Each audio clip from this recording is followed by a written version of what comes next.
ಎಲ್ಲರಿಗೂ ನಮಸ್ಕಾರ. ದೇವರು ನಮ್ಮ ಸತ್ಕಾರ್ಯಗಳಿಂದ ಸಂತುಷ್ಟರಾದರೆ ಹೀಗೆ ಸೂಚಿಸುತ್ತಾರೆ. ದೇವರು ನಾವು ಮಾಡುವ ಒಳ್ಳೆಯ ಕೆಲಸಗಳಿಂದ ಅಥವಾ ಸತ್ಕಾರ್ಯಗಳಿಂದ ನಮ್ಮ ಮೇಲೆ ಸಂತೋಷಗೊಂಡಿದ್ದರೆ ಅವರು ಕೆಲವೊಂದು ಸಂಕೇತಗಳ ಮೂಲಕ ಸೂಚಿಸುತ್ತಾರೆ. ದೇವರು ನಮ್ಮ ಸತ್ಕಾರ್ಯಗಳಿಂದ ಸಂತೋಷಗೊಂಡಿದ್ದರೆ ಈ ಎಲ್ಲ ಸೂಚನೆಗಳನ್ನು ನೀಡುತ್ತಾರೆ. ಅವುಗಳು ಯಾವುವು? ನಾವೆಲ್ಲರೂ ದೇವರು ನಮ್ಮನ್ನು ಅನುಗ್ರಹಿಸಲಿ ಎಂದು, ದೇವರ ಆಶೀರ್ವಾದ ನಮ್ಮ ಮೇಲೆ ಇರಲಿ ಎಂದು ಪೂಜೆ ಪುನಸ್ಕಾರಗಳನ್ನು ಮಾಡುತ್ತೇವೆ. ಮಂತ್ರ ಪಠಣಗಳನ್ನು ಮಾಡುವುದು, ದೇವಸ್ಥಾನಗಳಿಗೆ ಭೇಟಿಯನ್ನು ನೀಡುವಂತಹ ಕೆಲಸಗಳನ್ನು ಮಾಡುತ್ತೇವೆ. ಕೇವಲ ದೇವರ ಸೇವೆಯನ್ನು ಮಾಡುವುದರಿಂದ ಮಾತ್ರ ನಮಗೆ ದೇವರು ಒಲಿಯುವುದಿಲ್ಲ. ನಾವು ಮಾಡುವ ಒಳ್ಳೆಯ ಕೆಲಸಗಳು ಕೂಡ ನಮಗೆ ದೇವರ ಅನುಗ್ರಹವನ್ನು ತರುತ್ತದೆ.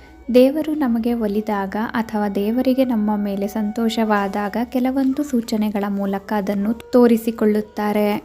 ದೇವರಿಗೆ ನಮ್ಮ ಕೆಲಸದಿಂದ ಸಂತೋಷವಾದಾಗ ಯಾವೆಲ್ಲ ಸಂಕೇತಗಳ ಮೂಲಕ ಅವರು ಹೇಳುತ್ತಾರೆ ಎಂಬುದನ್ನು ತಿಳಿದುಕೊಳ್ಳಬಹುದಾಗಿದೆ. ಮನೆಗೆ ಗೋಮಾತೆಯ ಆಗಮನ. ಹಿಂದೂ ಧರ್ಮದಲ್ಲಿ ಗೋಮಾತೆಗೆ ವಿಶೇಷ ಸ್ಥಾನವಿದೆ.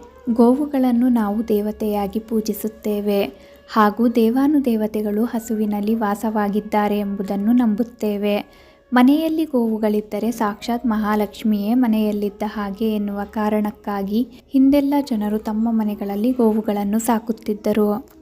ಗೋವುಗಳು ನಿಮ್ಮ ಮನೆ ಬಾಗಿಲಿಗೆ ಬಂದು ಆಹಾರವನ್ನು ಕೇಳಿದರೆ ಅಥವಾ ನಿಮ್ಮ ಮನೆಯ ಮುಂದೆ ಮುಂಜಾನೆಯೇ ಗೋಮಾತೆ ಬಂದು ಆಹಾರಕ್ಕಾಗಿ ಕಾಯುತ್ತಾ ನಿಂತಿದ್ದರೆ ಅದನ್ನು ಶುಭವೆಂದು ಪರಿಗಣಿಸಲಾಗುತ್ತದೆ. ಇದರರ್ಥ ಸಾಕ್ಷಾತ್ ದೇವಾನುದೇವತೆಗಳೇ ನಿಮ್ಮ ಮನೆಗೆ ಬಂದಿದ್ದಾರೆ ಎಂಬುದಾಗಿದೆ. ಈ ಸಮಯದಲ್ಲಿ ನೀವು ಗೋವುಗಳಿಗೆ ಒಂದಿಷ್ಟು ಆಹಾರವನ್ನು ತಿನ್ನಲು ನೀಡಬೇಕು ಮತ್ತು ಅವುಗಳಿಂದ ಆಶೀರ್ವಾದವನ್ನು ಪಡೆದುಕೊಳ್ಳಬೇಕು. ಆಹಾರವೆಂದರೆ ಬಾಳೆಹಣ್ಣು, ಬೆಲ್ಲ, ಗೋಧಿ ಹಿಟ್ಟು, ಅಕ್ಕಿ ಹಾಗೂ ಸ್ವಲ್ಪ ನೀರನ್ನು ಕೊಡಬೇಕು. ಇಂತಹ ಕನಸುಗಳು ಬೀಳುವುದು. ಸ್ವಪ್ನಶಾಸ್ತ್ರವು ಕೂಡ ದೇವರು ನಿಮ್ಮ ಕಾರ್ಯಗಳಿಂದ ಸಂತುಷ್ಟರಾದರೆ ಯಾವೆಲ್ಲ ರೀತಿಯಾದ ಕನಸುಗಳು ನಿಮಗೆ ಬೀಳುತ್ತದೆ ಎಂಬುದರ ಬಗ್ಗೆ ಸಾಕಷ್ಟು ವಿಚಾರಗಳನ್ನು ಹೇಳಿದೆ. ಇದರ ಪ್ರಕಾರ ನೀವು ನಿಮ್ಮ ಕನಸಿನಲ್ಲಿ ಪೂಜೆಯಲ್ಲಿ ಬಾರಿಸುವ ಗಂಟೆಯ ಶಬ್ದವನ್ನು ಕೇಳಿದರೆ, ಶಂಖನಾದವನ್ನು ಕೇಳಿದರೆ, ಮಂತ್ರಗಳ ಶಬ್ದವನ್ನು ಕೇಳಿದರೆ, ಓಂಕಾರದ ಶಬ್ದವನ್ನು ಕೇಳಿದರೆ ಅದು ನಿಮಗೆ ದೇವರು ನೀಡುತ್ತಿರುವ ಸಂಕೇತವೆಂದು ಪರಿಗಣಿಸಲಾಗುತ್ತದೆ. ದೇವರು ನೀವು ಮಾಡುವ ಕೆಲಸಗಳಿಂದ ಸಂತುಷ್ಟರಾದಾಗ ಇಂತಹ ಸೂಚನೆಗಳನ್ನು ನಿಮಗೆ ನೀಡುತ್ತಾರೆ. ಈ ರೀತಿಯ ಕನಸುಗಳು ನಿಮ್ಮ ಜೀವನದಲ್ಲಿ ಸಕಾರಾತ್ಮಕತೆಯನ್ನು, ಶಾಂತಿ ಮತ್ತು ಸಂತೋಷವನ್ನು ನೀಡುತ್ತದೆ.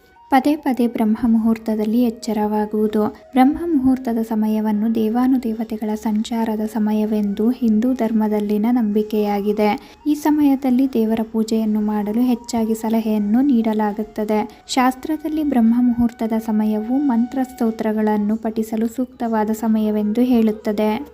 ದೇವರು ಮತ್ತು ದೇವತೆಗಳು ಸಂಚರಿಸುವಂತಹ ಬ್ರಹ್ಮ ಮುಹೂರ್ತದ ಸಮಯದಲ್ಲಿ ನಿಮಗೆ ಪದೇ ಪದೇ ಎಚ್ಚರವಾಗುತ್ತಿದ್ದರೆ ಅದು ದೇವರು ನಿಮ್ಮಿಂದ ಸಂತೋಷರಾಗಿದ್ದಾರೆ ಎಂಬುದಾಗಿದೆ. ಒಂದು ವೇಳೆ ನಿಮಗೂ ಪದೇ ಪದೇ ಬ್ರಹ್ಮ ಮುಹೂರ್ತದಲ್ಲಿ ಎಚ್ಚರವಾಗುತ್ತಿದ್ದರೆ ಅಂತಹ ಸಮಯದಲ್ಲಿ ದೇವರನ್ನು ಸ್ಮರಿಸಿ ಅಥವಾ ಮಂತ್ರಗಳ ಪಠಣದಲ್ಲಿ ನಿಮ್ಮನ್ನು ತೊಡಗಿಸಿಕೊಳ್ಳಿ.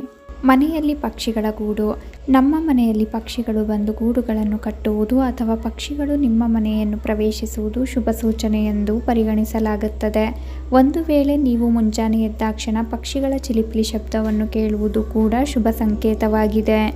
ಲಕ್ಷ್ಮೀ ದೇವಿಯು ನಿಮ್ಮ ಮನೆಯಲ್ಲಿ ವಾಸಿಸುವ ಮುನ್ನ ಈ ಸೂಚನೆ ಸಿಗುತ್ತದೆ. ಇದೊಂದು ಸೂಚನೆ ಎಂದರೆ ನಿಮ್ಮ ಮನೆಗೆ ಯಾವುದೋ ಹೊಸ ವ್ಯಕ್ತಿಯ ಆಗಮನವಾಗುವ ಮುನ್ನ ಈ ಸೂಚನೆ ಸಿಗುತ್ತದೆ. ನೀವು ಈ ಸೂಚನೆಗಳನ್ನು ಪಡೆದುಕೊಂಡರೆ ದೇವಾನುದೇವತೆಗಳು ನಿಮ್ಮ ಕೆಲಸದಿಂದ ಸಂತುಷ್ಟರಾಗಿದ್ದಾರೆ ಎಂಬುದನ್ನು ಅರ್ಥ ಮಾಡಿಕೊಳ್ಳಿ. ದೇವರು ನಿಮ್ಮ ಕೆಲಸಗಳಿಂದ ಸಂತೋಷಗೊಂಡಾಗ ಈ ಸೂಚನೆಗಳ ಮೂಲಕ ನಿಮಗೆ ಸಂಪತ್ತು, ಸಮೃದ್ಧಿ ಹಾಗೂ ಅದೃಷ್ಟವನ್ನು ತರುವ ಸೂಚನೆಯನ್ನು ನೀಡುತ್ತಾರೆ. ದೇವರ ಬೆಂಬಲವನ್ನು ಹೊಂದಿರುವವರಲ್ಲಿ ಈ ಎಲ್ಲ ಲಕ್ಷಣಗಳಿರುತ್ತದೆ. ಕೆಲವೊಂದು ವ್ಯಕ್ತಿಗಳು ತಮ್ಮ ಒಳ್ಳೆಯ ಕಾರ್ಯಗಳಿಂದ ದೇವರಿಗೆ ತುಂಬಾ ಪ್ರಿಯರಾಗಿರುತ್ತಾರೆ. ಅಂಥವರಿಗೆ ಈ ಎಲ್ಲ ಸಂದರ್ಭದಲ್ಲೂ ದೇವರ ಬೆಂಬಲವಿರುತ್ತದೆ. ದೇವರ ಬೆಂಬಲವನ್ನು ಹೊಂದಿರುವ ವ್ಯಕ್ತಿ ತನ್ನ ಜೀವನದಲ್ಲಿ ಯಾವೆಲ್ಲ ಸೂಚನೆಗಳನ್ನು ಪಡೆದುಕೊಂಡಿರುತ್ತಾರೆ. ದೇವರ ಆಶೀರ್ವಾದ ನಿಮಗಿದ್ದರೆ ಈ ಎಲ್ಲ ಸಂಕೇತಗಳು ಸಿಗುತ್ತವೆ. ಜೀವನದಲ್ಲಿ ಯಾರು ನಮ್ಮನ್ನು ಬೆಂಬಲಿಸದೇ ಇದ್ದಾಗ ದೇವರಾದರೂ ನಮ್ಮನ್ನು ಬೆಂಬಲಿಸಲಿ ಎಂದು ನಾವು ಆಶಿಸುತ್ತೇವೆ. ಯಾರಿಲ್ಲದಿದ್ದರೂ ಜೊತೆಯಲ್ಲಿ ದೇವರೊಬ್ಬನಿದ್ದರೆ ಸಾಕು ಎಂದುಕೊಳ್ಳುತ್ತೇವೆ. ಸುಖವಾಗಲಿ ದುಃಖವಾಗಲಿ ನಾವು ಮೊದಲು ದೇವರನ್ನು ಸ್ಮರಿಸುತ್ತೇವೆ. ದೇವರು ಯಾವಾಗಲೂ ನಾವು ಮಾಡುವ ಒಳ್ಳೆಯ ಹಾಗೂ ಕೆಟ್ಟ ಕೆಲಸಗಳ ಆಧಾರದ ಮೇಲೆ ಫಲಗಳನ್ನು ನೀಡುತ್ತಾರೆ. ದೇವರ ಆಶೀರ್ವಾದ ನಮಗೆ ದೊರೆಯಬೇಕಾದರೆ, ದೇವರು ನಮ್ಮನ್ನು ಹರಸಬೇಕಾದರೆ ಆತನು ಮೆಚ್ಚುವಂತಹ, ಆತನಿಗೆ ಪ್ರಿಯವಾಗುವಂತಹ ಕೆಲಸಗಳನ್ನು ನಾವು ಮಾಡಬೇಕು. ಒಂದು ವೇಳೆ ದೇವರು ನಮ್ಮನ್ನು ಬೆಂಬಲಿಸುತ್ತಿದ್ದರೆ ನಮಗೆ ಈ 8 ಸೂಚನೆಗಳನ್ನು ನೀಡುತ್ತಾರೆ. ಈ 8 ಸೂಚನೆಗಳು ಸಿಕ್ಕರೆ ಖಂಡಿತ ದೇವರು ನಿಮ್ಮನ್ನು ಬೆಂಬಲಿಸಿದ್ದಾರೆ ಎಂಬುದಾಗಿರುತ್ತದೆ. ದೇವರ ಬೆಂಬಲ ನಿಮ್ಮ ಮೇಲಿದ್ದಾಗ ಈ 8 ಸೂಚನೆಗಳು ನಿಮಗೆ ಸಿಗುತ್ತೆ. ದೇವರಿಂದ ಆಶೀರ್ವದಿಸಲ್ಪಟ್ಟ ವ್ಯಕ್ತಿಯು ಒಳಗೆ ಮತ್ತು ಹೊರಗೆ ಶುದ್ಧನಾಗಿರುತ್ತಾನೆ. ನಿಮ್ಮ ಬಟ್ಟೆಗಳು ಶುದ್ಧವಾಗಿರಬೇಕು. ಇದು ಬಾಹ್ಯ ಶುದ್ಧತೆ ಮತ್ತು ಸತ್ಯತೆ. ಪ್ರಾಮಾಣಿಕತೆ, ಇದು ಆಂತರಿಕ ಶುದ್ಧತೆ.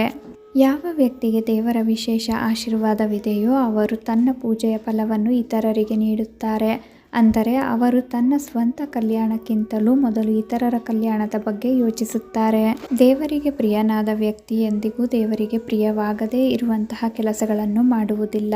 ದೇವರು ನಿಮ್ಮೊಂದಿಗಿರುವಾಗ ವ್ಯಕ್ತಿಯು ಇತರರ ಗುಣಗಳಲ್ಲಿ ದೋಷಗಳನ್ನು ಕಂಡುಕೊಳ್ಳುವುದಿಲ್ಲ. ಅಂತಹ ವ್ಯಕ್ತಿಯು ಯಾರಲ್ಲೂ ತಪ್ಪುಗಳನ್ನು ಕಂಡುಕೊಳ್ಳುವುದಿಲ್ಲ. ಇತರರ ತಪ್ಪುಗಳನ್ನು ಎತ್ತಿ ಆಡಿಕೊಳ್ಳುವುದಿಲ್ಲ.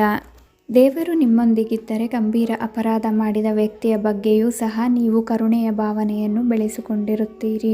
ಇತರರು ಮಾಡಿರುವ ತಪ್ಪುಗಳನ್ನು ಕ್ಷಮಿಸುವ ಗುಣವುಳ್ಳ ವ್ಯಕ್ತಿಯು ದೇವರ ಅನುಗ್ರಹಕ್ಕೆ ಒಳಗಾಗಿದ್ದಾನೆ ಎಂಬುದನ್ನು ಅರ್ಥ ಮಾಡಿಕೊಳ್ಳಿ.